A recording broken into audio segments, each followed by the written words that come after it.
Hey, good afternoon, everyone. Another great edition of Office Hours here, this time from the studio closet, live in Orange County, where it's nice and warm. How about that, Blaine? Hey, nice and warm in the closet. That's good. How many friends of yours do you have that are in Texas wondering what the heck's going on? We've got a couple. It's crazy. We've got a couple going, okay, the world just came to an end. What happened here? Yeah, my favorite meme I saw, Mike Begg is in here. He's a co-founder of AMZ Advisors. The best meme I saw, Mike and Blaine, it was I went to law school in Tulane in New Orleans, and they canceled Mardi Gras because of the pandemic. So it says I was told the only time they would ever cancel Mardi Gras is when hell freezes over, and then they showed New Orleans snowing in the quarter. So Yeah, hell just froze over. exactly. They canceled Mardi Gras. To that end, Mike, you're in such an interesting space. Amazon and e-commerce, obviously, especially during the pandemic, have just exploded. Not that they weren't exploding before. It is a part of everyone's life. It's a marketplace that has evolved from a bookstore in a garage. Being a consultant in that space, an advisor, it's amazing. I'm looking at the numbers that you do. How big, like I always say, we can't fathom the size, scope, and scale of this marketplace. And, $1 trillion this is ridiculous. I just want to start with how big do you think this opportunity is, specifically with Amazon and then e-commerce? Have we seen the chasm, or are we just still touching the surface? Yeah, I think we're still touching the surface at this point. There's still a lot of opportunity to come. When we look at just the way that the advertising platform itself from the Amazon standpoint for products is growing. This past year, it passed Facebook, it passed a lot of the other big advertising platforms out there. And one of the biggest things to come with Amazon is actually their DSP advertising, which allows you to really get granular and start targeting customers on Amazon to get exactly what their interests are, a lot of the demographic targeting features we've probably seen in Facebook. And that right now is in its infancy. And once that really comes online, it's just going to keep growing. I got to interject one quick thing too before I let Blaine, because this is really important. And Blaine, I think it may change what you were going to ask. Yeah, I believe in neighborhoods. Okay. And so Blaine and I are old enough that you did business in your neighborhood. So my favorite neighborhood scenario is Indiana, because it's very construct how Indiana counties are built. They put a courthouse in every county, and then they built businesses around each courthouse. So you had your barber, your dentist, your tailor, everybody around, and then determinative upon how big the counties got, on average, you had 300,000 people, which, was advancement in the Industrial Revolution that you were selling to. Yeah. And then that grew to be able to, where could I truck? We have extra stuff. Where can we truck our stuff? Where we were just talking about scratching the surface is that we went to initially this realm of everybody. The neighborhood is there's nothing really going on. We're kind of just throwing crap at the wall, and there's so many people. People became multimillionaires, billionaires, and now trillionaires. But I think we're reversing it down when you look at blockchain, when you look at crypto, when you look at Amazon itself, that we're creating neighborhoods again.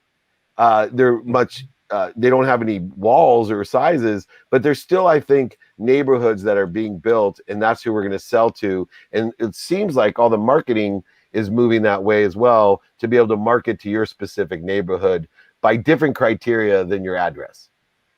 Yeah, I think one way to look at that is really just brand loyalty and the ability to actually build brands within the Amazon platform. I mean, that is your neighborhood. That's who you're going to be able to reach. And that's going to lead you to future people that are, I guess, going to be joining your neighborhood in the future. It's difficult to build a brand on Amazon right now. When you go to a search page, you don't have control over what shows up. Your competitors might be selling at different prices than yours. So really focusing on the customer experience, having a high quality product, and just good customer service is the best way to really expand that neighborhood. I mean, there's no limitations. We're not talking about a single county anymore when we can reach people across the entire US, and I mean even other countries now with Amazon FBA programs. Well, to me, it's interesting. And Dave, I'm glad you brought this scenario up. I mean, just the globalization of the neighborhood. It's really, I remember when I was living in Japan, the neighborhood that I lived in Tokyo had and it was all small, little restaurants, the little bars, just all kinds of, and people in the neighborhood, that's where they went. They didn't get on the Shinkansen, they didn't get on the train, they didn't get on the Yamanote-sen to go into central Tokyo to go shopping.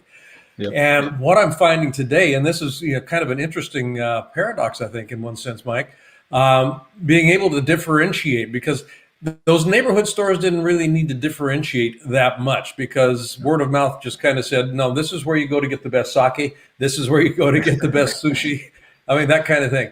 How are you seeing that differentiation actually coming into play?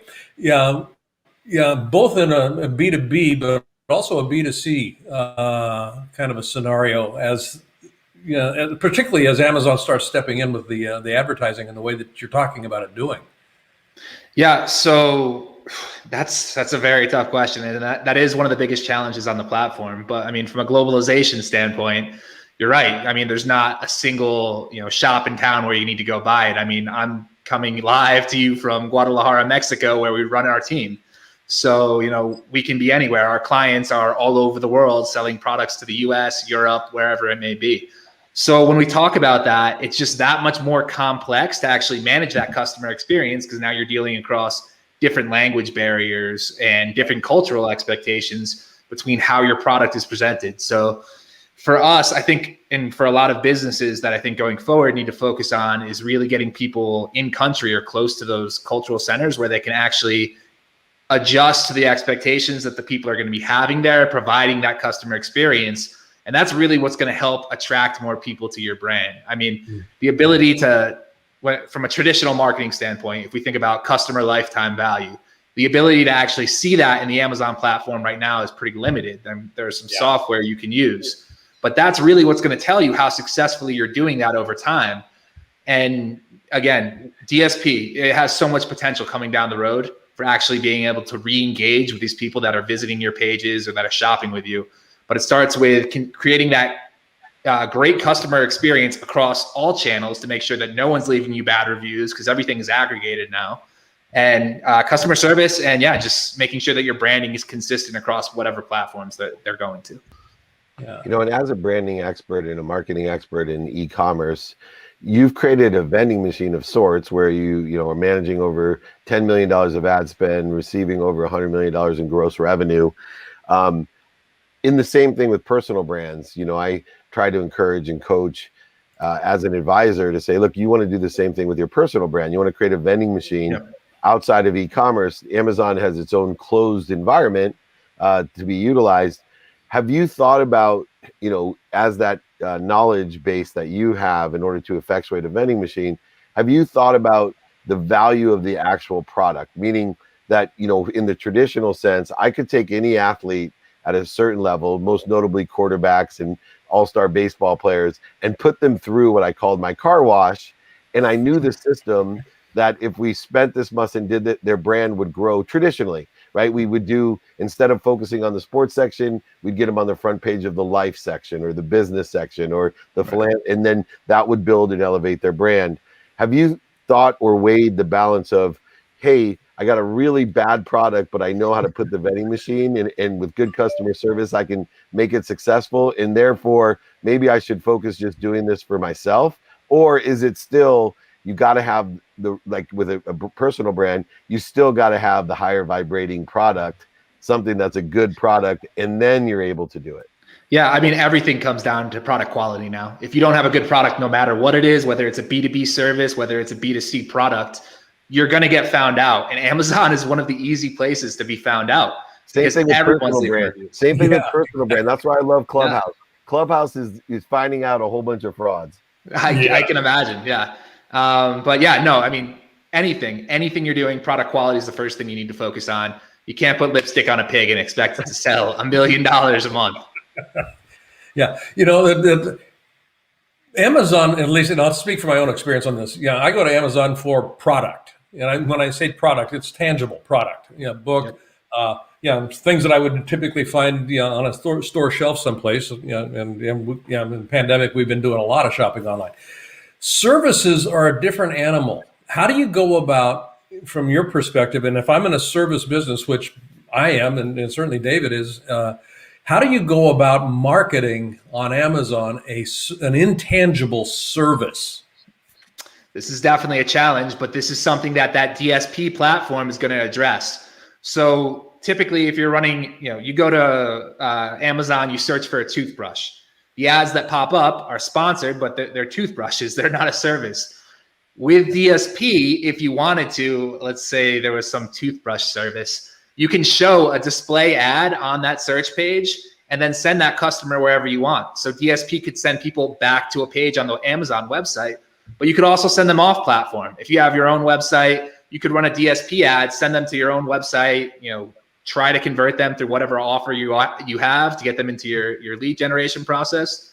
And then, that is one way that the DSP platform can really change things, because now we're not just talking about physical products. We're talking about services that people are going to be able to find through Amazon. So there's a bit of an education in place here for the consumer to know that they can go to Amazon for a service, not just a product. Exactly. It's definitely not at the same scale right now as the physical product side, but down the road, it's definitely going to be a big place. Last question real quick, because I got Coach Walter in there. I'm dying to talk to him too. Price. As a business consultant, both Blaine and I, we have dealt with all the issues that you're dealing with in the traditional construct as well as the virtual digital one. But price has such weight in the marketplace that the resistance that's created or the acceptance according to a familiar or non-familiar product comes down to what someone's willing to pay for it. How much do you consult on the price, and where do you see on the digital e-commerce side price being elevated because of better marketing techniques and branding techniques and customer service, or is price still the main push on why products sell? When we think about it from the majority of searches that we're seeing on Amazon, the price is what comes into most consumer decisions. So, they're going there trying to find the best deal, trying to find what it is. What is going to change that more and more is the social proof and how much more reviews are going to play a part in that. I mean, you can go to Amazon, you can find something that's going to cost you, $10 when really everywhere else it's $20. But you can look at those reviews and see what's going on, see why it's so cheap. I mean, a lot of times we have manufacturers that we're competing with in China that are literally just sending stuff directly off their supply chain and just throwing it on the platform, and it's a hunk of junk. And when we're talking about pricing, this is really where the brand conversation comes in, and it's a broader conversation than just Amazon, because Amazon's only one piece of your entire e-commerce strategy. Sure, it's the main sales channel where people are going to search, but if you cheapen your brand on Amazon to compete with everybody else, it's gonna have knock-on effects to all the other platforms you're trying to grow on. So the way we always recommend it is, focus on Amazon. Don't worry about price. Focus on your brand, your quality, the most important factors that your products have that are going to keep customers coming back, and then make sure it's consistent across all your other sales channels. And Amazon will just feed into that entire e-commerce life cycle that's really going to keep your brand going online. Awesome, man. Well, more people need your help. It's amzadvisors.com.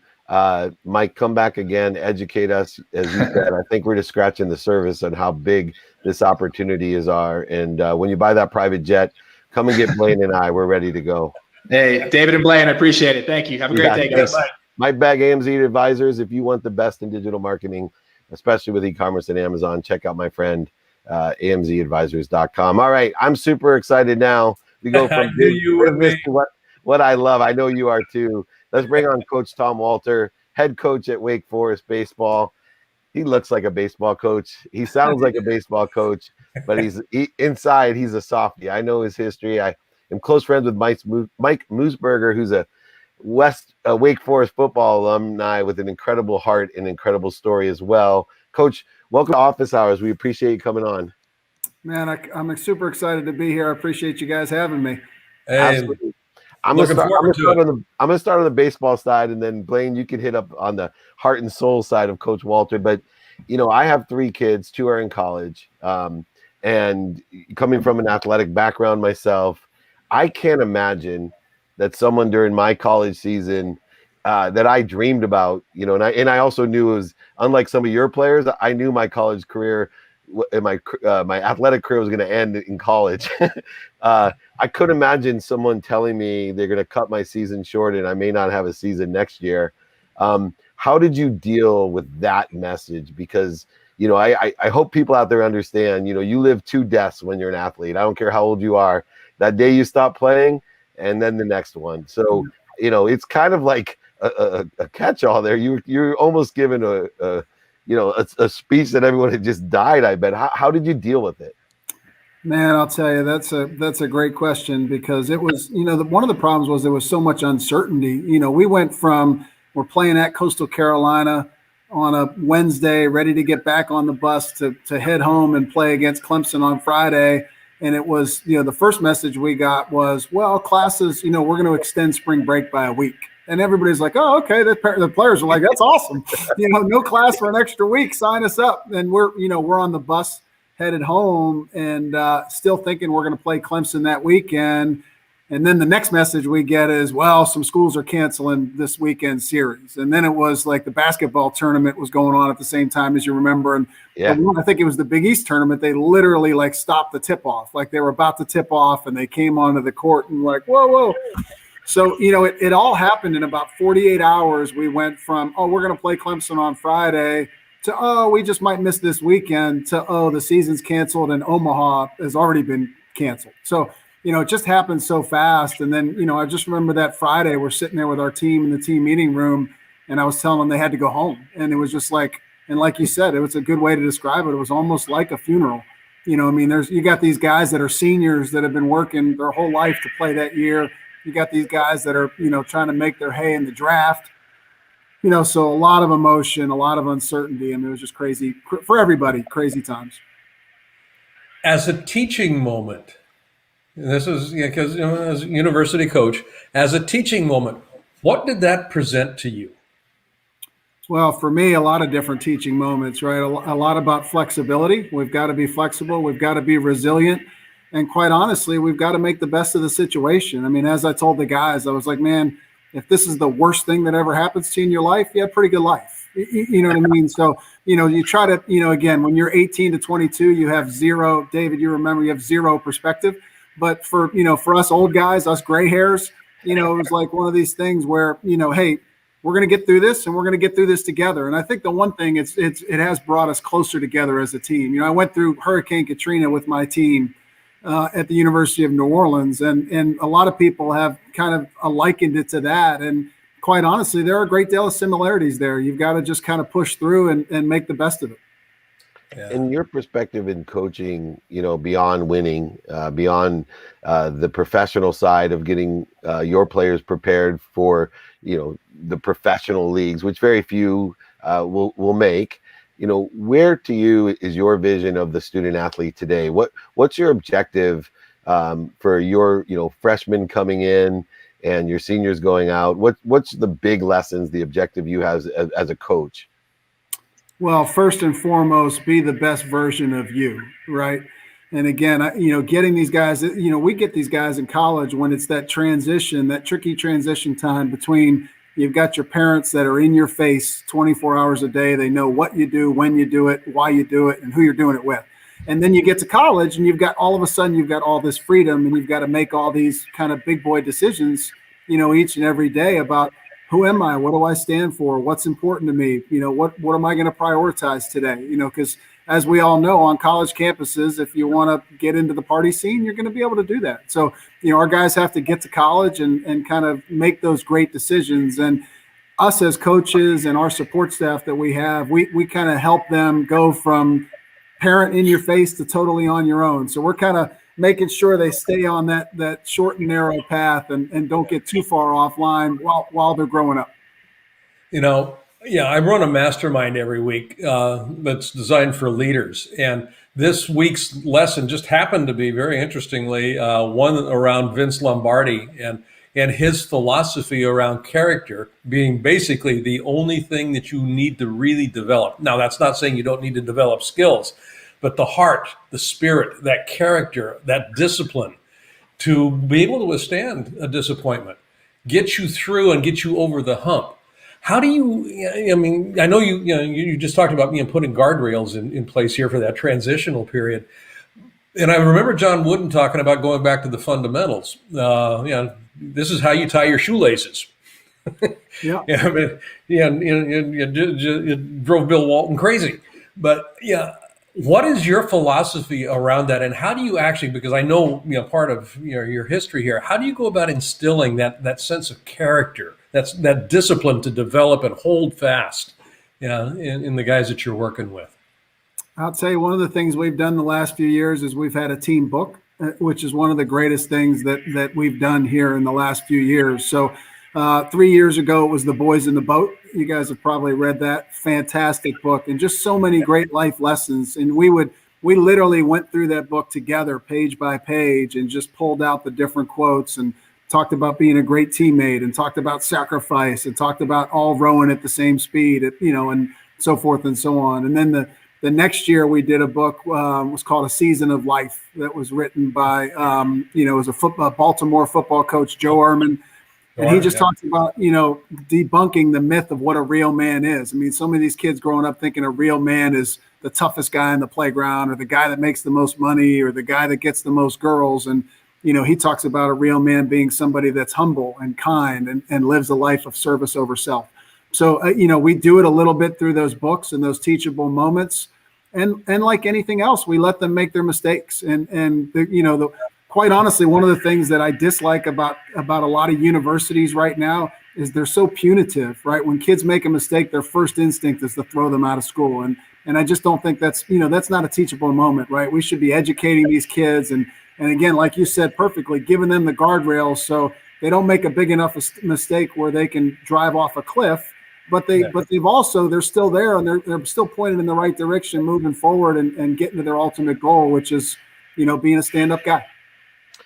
The Coach Walter, about a decade ago, great coaches not only talk the talk, but they walk the walk. And I think John Wooden was known for that. In fact, John Wooden got the most respect from me when I was helping out Andrew Luck with Warren and I, and we went to Stanford for a senior day to help him out.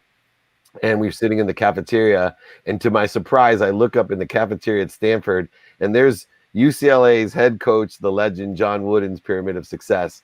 And I looked at Warren and Andrew Luck, and I said, that is what I want to be able to do. That my mom, everything transcends what I talk about, and that walks the walk. Now, back in 2011, about 10 years ago, one of your players needed a kidney.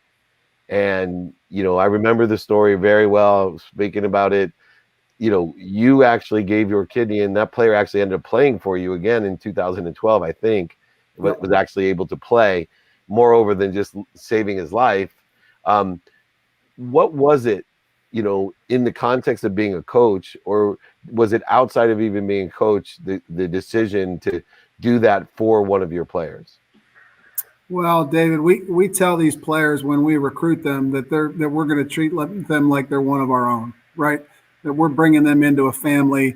This is not a 4-year decision. It's a 60-year decision, and whatever you need for the rest of your life, baseball aside, we're going to be there for you. So, that's a promise that I obviously take very seriously. So, in this instance, Kevin needed a kidney, and I was a match, which was a huge blessing for me in my life. And, people talk about my courage in that story. And the reality is the courage in that story is Kevin Jordan, because he moved from, Vienna, Georgia, where he knew nobody at Wake Forest on our campus.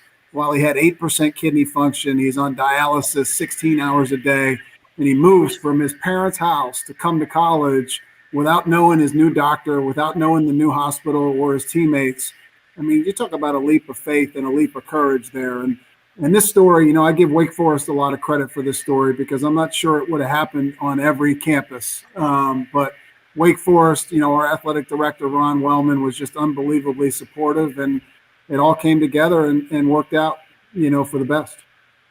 It sure did. I'm in tears. That's, I just kind of fall back. I don't know, and literally, I'm almost at a loss for words here, Coach. But just the idea of character, walking the talk. I work with so many leaders around the world, and I mean, for 30 plus years, that's essentially all I've done is work with leaders. And every organization I've ever worked in has got a set of values. Usually they're up on the wall in their artwork that are holding the wall up. But what I found is that it's far easier to talk about the values than it is to live them. And being able to live the values that you espouse is such a gift to the folks that you are interacting with. And this isn't in the form of a question, it's more in the form of just an acknowledgement that, I take my hat off. I truly do. It's a profound difference that you make through the simple act of being true to yourself and true to your word. So I just want to acknowledge that. Well, I appreciate that. We're the Deeks. That's our nickname, Deeks. And for us, it stands for dedication, energy, attitude, confidence, and selfless. And our motto is that we are dedicated to attacking each day with relentless energy. We're dedicated to living life with an attitude of excellence. We're dedicated to having supreme confidence in ourselves, our teammates, and each other, and our coaching staff.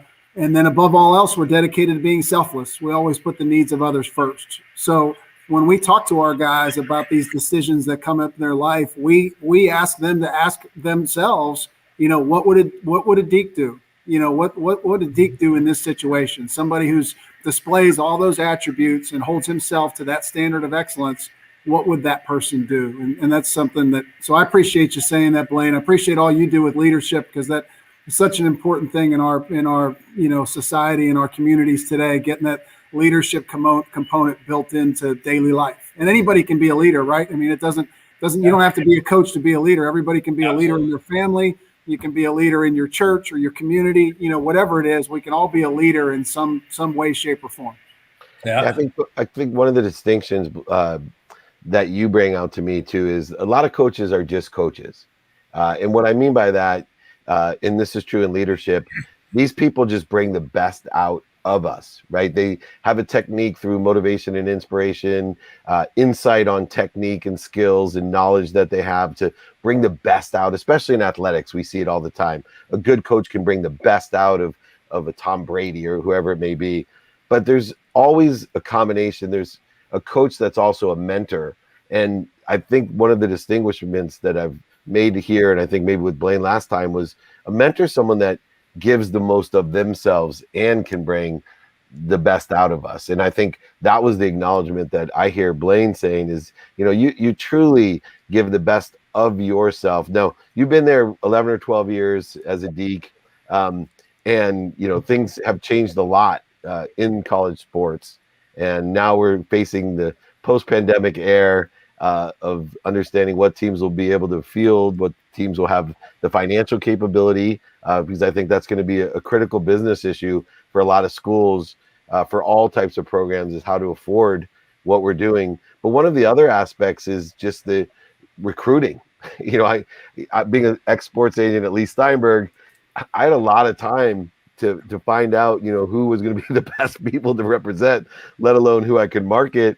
I couldn't imagine being a college coach trying to figure out, these high school and junior college players to bring them in when they haven't played, some of them in a year and a half, 2 years. And especially with the high school kids, when, at 16, they don't look the same at 18. And sometimes you see an 18-year-old that may not look like he's going to look when he's 21, but you're betting on your experience of a decade that this kid, and you lose all that. You can't just look at a video from a service and figure that out. How are you distinguishing the most, for me as a recruiter, the desire of the kid that he must be what he can be, right? You can figure the athletic side out, talk to the old coach, but the winners win because the coaches and mentors that find people that have a desire that they must be what they can be. That's your objective. You said it, you want them to pursue their potential. How can you discern that virtually or with no data that you used to have? Well, it's tough because what we used to, before we would offer somebody, we would make sure they came to campus and spent 48 hours with us first. And when you do that, you get to know. And I used to love the home visit. Like, well, the home visit was my favorite thing all time. You're Jerry Maguire. Yeah, you really know what makes a kid tick, right? You know what I mean? You understand, you see what's important to him when you're in his home, and you see the way he treats his family members and the way they interact, and you learn a lot about somebody. And that support system is so critical in this, right? That they've got the right support system, and that they're getting the right messages day in, day out from their support system. So, because it's going to be hard. The one thing I tell recruits is you're going to get here and it's going to get hard, and you've got to know you're here for the right reasons with the right people to get through that adversity. And then the flip side of that is for us, how do we make that decision? And man, it's tough because right now not only do we have to evaluate them over video right now because we're not allowed on the road, but we also have to get a feeling of what kind of person they are over Zoom. And that's tough. I mean, because they've got their scripted questions in front of them, and they're, again, it's like pre-scripted conversations. And it's just really hard right now to kind of burrow down deep and figure out. So what we've tried to do, quite honestly, is slow recruiting down as much as possible. And if we lose some kids we're just not 100% sure of, then so be it. We'll find a way, once this opens back up, to figure out what we have, because, we're a program. We don't run kids out of the program or cut scholarships. We're going to, if we commit to you, like I said, it's a 60-year commitment, and you're a Deke, period. And we're going to stick with you come heck or high water. And, so we've got to know what the work ethic is, what makes you tick. I mean, one thing I ask our recruits all the time is, do you like baseball? Do you love baseball? Or do you live baseball? Right? Because if you want to be a pro player, you've got to live it. You've got to be making all your decisions based on what's going to make me a great baseball player, what I eat, how much sleep I get, whether I go to a frat party tonight or I come to the batting cages and hit. I mean, all those things are kind of wrapped up into being the best version of yourself, whether it's as a baseball player or a human being. I love that distinction. You made me instantly cool. I'm sorry. You've made me instantly cool here. My grandson has played baseball since he was probably 3 years old. He's 16 now. He's on travel teams. He's really good. And when I tell him I've talked to Coach Walters, he's going to die, and I'm going to be instantly cool. He's actually going to watch something that I put up online. Well, I tell my players the story of my son at that age all the time. It was his first ever game. And you know how when you're sleeping, you can kind of sense somebody standing there. And it was like 4 a.m, and I opened my eyes, and there's my son in his full uniform, right? And he's like, "Dad, what time are we leaving for the game?" And I was like, I looked at the clock, and I was like, "Buddy, the game is in 8 hours," right? And he thought about it, like he got all quiet, and he thought about it. And he's like, "Well, can we go hit in the backyard?" And it's like that passion, right? If we could just bottle up that passion that your grandson has and that my son has at that age, man, I tell you what, I tell our players that they're sick of hearing that story, because it's like, I'm always like, don't forget why you played this game to begin with, that you just couldn't wait to get out to the ballpark, I'm going to share a quick story just to finish up real quick, Coach. George Brett, when he signed, and you guys are old enough to get this, he signed the first $6 million deal. And the reason that was important is there's a TV show way back when, for all those young people watching, called The $6 Million Man. So to sign a $6 million deal was a big deal. Meanwhile, Tatis just signed $350 yesterday for 14 years. Crazy. $6 million. But he got pulled over in Kansas City that night. Him and his brother, who always liked to have fun, and thank God there was no cell phones around, but he's throwing his champagne bottles out the top of the stretch limos, the old, right? And so they pull him over, and it's the police officer. And, back then it's like, oh my gosh, George Brett. And he's pretty tipsy. And he's like, oh my God, they're giving me $6 million to play baseball, and I'd play for free. And I go, oh God, I wish they had a phone that somebody could have had that video, because that's what it takes. The Tony Gwynns of the world, the players that I've had and known, they would play for free. Of course, they enjoy the money. I like Marcellus Wiley in football. He said, Dave, I play for free, but I take the money to deal with all the other stuff I have to do. I like that. I think it was Ray Rice that said that, right? The Ravens football player that said, "You don't pay me for Sundays, you pay me for the other 6 days. You get Sunday for free." That's right. Yeah, that's perfect. I love that. Well, Coach, thank you so much for joining us. Thank you so much for walking the walk. Please let us know if there's anything we can do. And I have a 10-year-old myself, and you had me at that 60-year commitment. So if my son's anywhere better than I was, I'm definitely encouraging him at least to send a film to you, because that's the type of coach I want him playing for. Well, last thing, I appreciate you guys. And last thing, Kevin Jordan and I got together to start a nonprofit. Check us out, getinthegame.org. And we're in the schools telling our story of shared blood and how his blood and my blood are the same. And we're helping these kids with some really tough conversations and some of those leadership skills that you're talking about, Blaine. So again, getinthegame.org. Check us out. We're doing some really great things in the schools. Awesome. Anywhere else they should reach out? Getinthegame.org. Anything else they need to know? No, that's it. Everything they need is on the website. Again, we're doing some amazing things, and Kevin's out there in the community. We're kind of getting these kids, again, life of service over self. Get these kids in the community, taking action and making a difference. Right in line with Compassionate Capitalism, the book that Blaine and I wrote together. So thank you so much. I love it. Thanks, Come guys. back to visit, Tom. Coach Walter, thank you very much. Appreciate you. Tell your grandson I said, hey. I will. Count on it. Well, we got new Wake Forest fans here, that's for sure, right? Yeah. I think he's not going to go to Oregon. I think he may go to Wake Forest. I'll tell you, we used to talk about legacy when we recruited players at Lee Steinberg, and I could see the parents' eyes change when I said, look, I'm really not interested in building a first contract. It's building the impact as a social agent of knowing how many kids are going to look up to your son, and I want to know what he's going to be doing when he's 50 and 60 years old, like Troy Aikman and Steve Young are doing today, and Lennox Lewis and Evander Holyfield are doing today, the impact that they can have for an entire 60 years of life after baseball, which, man, what a great coach.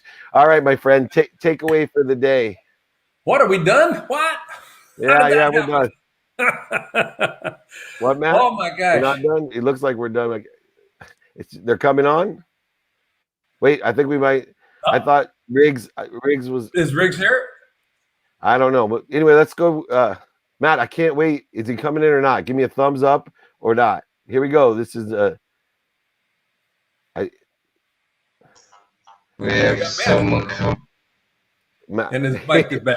Here, while we reschedule Riggs, Matt, and we'll go ahead. That's your takeaway of the day. I want to have a little conversation with Blaine. It's valuable content. So anyway, learn.blainebartlett.com/LMM for that unbelievable leadership mindset mastermind. Takeaway for the day with our two guests. Character. I'm just going to lead with character. I mean, Coach Walter just, no pun intended, knocked it out of the park. And character also. I mean, we kind of go back to the Amazon conversation. When we were talking with Mike Bag, yeah, quality. I mean, that whole customer experience thing, that is a character thing as well. You can't just, like he said, put lipstick on a pig and hope that it's going to sell. And I can't do the same thing with an athlete. I can't do the same thing with my organizational leadership. If I'm a leader in an organization, I can't put the facade isn't going to carry the day. And so, when you strip all of this thing back, what's left, and it had better be a strong core of character.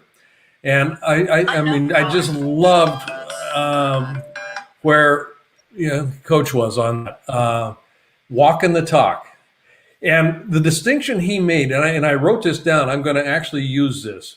There's a difference between liking something, loving something, and living something. That is the distinction that I think every single one of us needs to aspire to.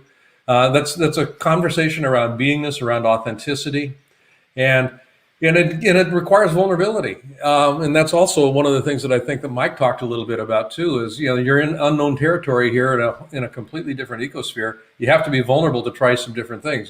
Just fail forward, but don't lose your footing as you're doing it. Keep yourself grounded. So. I love it. That's the circle for me. That is a great circle. For me, I kept going back to my mom, and maybe it was the college side of it when I was being recruited and looking at what was important. And when the coach said, the kids have no idea, he kind of articulated that. And for me, my mom was very academic in her pursuits for her children, and history was of keen interest for her. In fact, made me read Ben Franklin's autobiography before I went to college, which was a really big, boring book. because it had a lesson. It had a lesson in there to be more interested than interesting, to make an investment in yourself by asking for help. And she wanted me to have that going forward into college, to be radically humble and to have people make an investment in me by asking for help. And but what came to mind was she said a line that's applicable to Mike Begg with AMZ Advisors, moving forward, of why I had to read history so much, and especially with Coach Walter, is human nature never changes. And I became a student of human nature. And if you look at, there's two people here, the changes are extraordinary in a very short amount of time. Amazon, you can't imagine how it's changed the world, right? It's so many changes. And then Coach Walter, right? This is a historical, one of the history of Americans' pastime, right? The history of American pastime. And we went through an enormous change again in technology and schools and pandemic and all this. And all I kept thinking of, all the things we're talking about when I asked the tough questions of both of them were things that applied, way back in BC, human nature. You talked about character, quality, honesty, compassion, kindness, leadership. Are any of these new? Amazon's brand new in the history of the geologic time scale, right? Baseball, even though America's pastime, is new in its respect.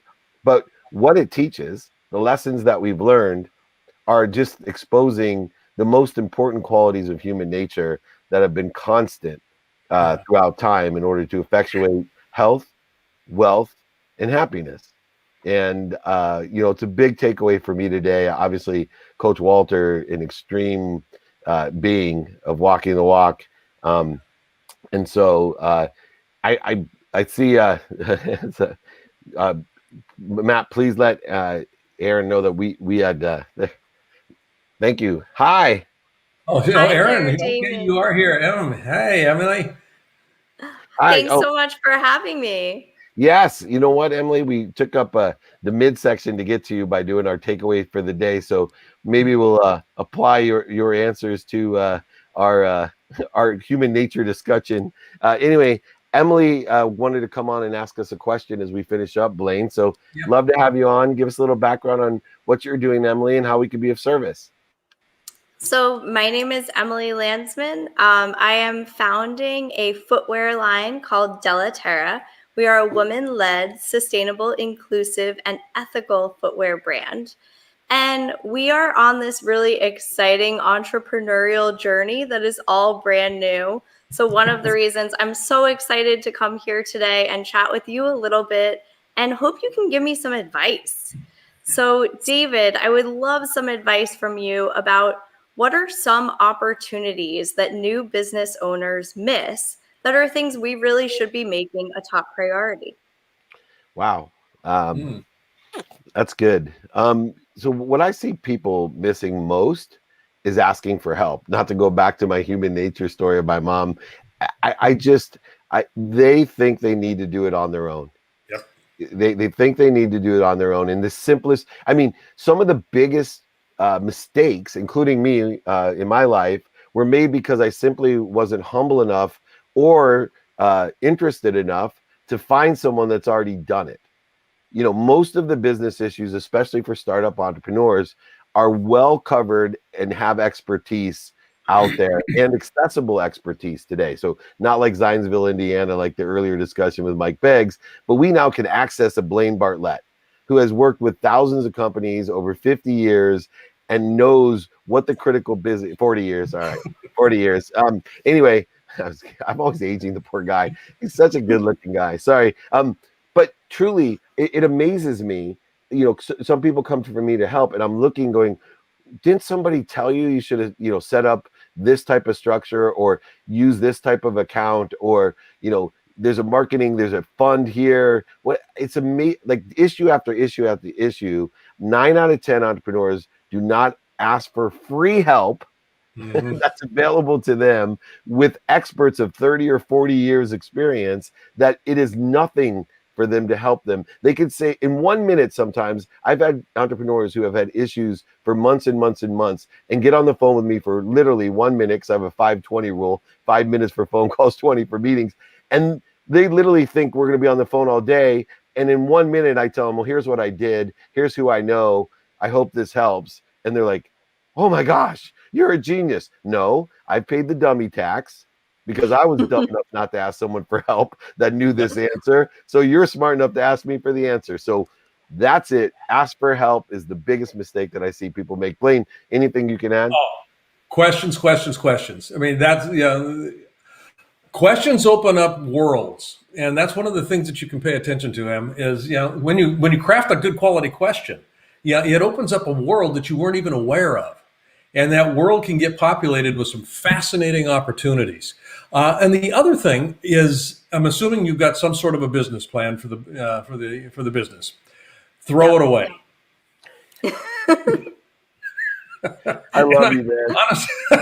Honestly, you got to have a business plan. You got to have some guardrails. But here's the problem that I find with entrepreneurs too often is they will take the business plan and they go, okay, I got to do this. And the how becomes more important. The how that I've written on paper becomes the focal point. And I don't see the opportunity that's right in front of my nose because it's not on that piece of paper. So don't get too attached to that piece of paper, truly, or that PowerPoint deck. Just don't get too attached to it. I love that. Thank you so much. I love that kind of the journey is a living, breathing thing along the way, and so much appreciated really from both of you. Absolutely. And Emily, in the context of asking for help, please reach out to me, david@dmeltzer.com. I have really great introductions and I'm happy to help you. Okay. Great. Thank you so much. I think Blaine said yes too. Yeah, absolutely. That's what I heard. All right, good. Thank you so much, Emily. Thanks for coming on. Thanks you. All right, more concrete evidence of being kind to your future self. She was wonderful, wasn't she? Yeah, love the All right, my friend. I will see you soon. Please ask for help. Join me. Give your wife a big kiss for me. I miss you. We had right before this, I had an unstoppable speech that was for charity, one of my first. So I think we did really well. So if anyone out there, check out Unstoppable Foundation. Blaine and I. And you and I next week are on Podfest. Yeah. So, yeah. Cool. Yeah. So we're both doing a little show on Podfest. So folks, go to podfest.com, I think it is. I could be wrong on that, but we can correct that in the show notes. Put in the notes. So Jake put it in there. Thank you. That's awesome. And also make sure everyone go to learn.blainebartlett.com/LMM, Leadership Mindset Mastermind. I can't tell you how beneficial not only is Blaine as a mastermind leader to me, but the mastermind itself. I have so many of my associates that have just well worth the money. Let me just tell you that. Go, please. Learn from Blaine like I have, and you will end up far beyond the old milestones of Blaine Bartlett and David Meltzer. So thanks, Blaine, for joining me. My pleasure. Love you, buddy. Love you. See you tomorrow. Next week. All right, cool. All right, everyone. It's right there. Free training tomorrow is the blend, persistence and patience, a counterintuitive blend that we all have to know about. My text message has been running across there all day, 949-298-2905. If you didn't see my email, it's been there all day, David@dmeltzer. Get my books for free, my exercises, my guides. The playbook is the podcast that you can download everywhere. It's featured on Spotify, Entrepreneur, iTunes, Google Play, everywhere you can get the playbook. One of the top podcasts out there. Go ahead, like it, share it, keep it up there. And we got Clubhouse tomorrow at 6 a.m. Pacific time. The Breakfast of Champions. If you're a Clubhouse person, join me there. Books, exercises, guides are free. Anything else I forgot, just email me. If I'm not there to answer the questions, just go to search.dmeltzer.com. I have my own search engine to pull up all the videos that will help you as well. Look forward to seeing everyone tomorrow. Please join me. Training 11 a.m. Pacific, Clubhouse 6 a.m. Pacific. I am here to be of service. But most importantly, be kind to your future self and do good deeds. Thank you, everyone.